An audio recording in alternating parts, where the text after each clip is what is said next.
নিত্য প্রয়োজনীয় জিনিসে প্রত্যেক দিনই দাম বাড়ছে এবং স্বাভাবিকভাবে নাজেহাল হয়ে পড়ছেন সাধারণ মানুষজন।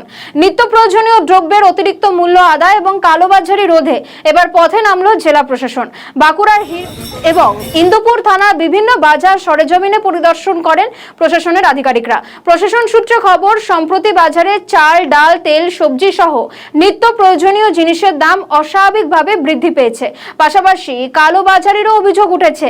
সেই অভিযোগের ভিত্তিতেই এই অভিযান। সেই ছবি আপনারা দেখতে পাচ্ছেন। একেবারে কালো বাজারে রুখতে তৎপর জেলা প্রশাসন এবং তারা সেখানকার বিভিন্ন ব্যবসায়ীদের সঙ্গে কথা বলেন, পাশাপাশি ক্রেতাদের সঙ্গেও কথা বলেন পুলিশের আধিকারিকরা।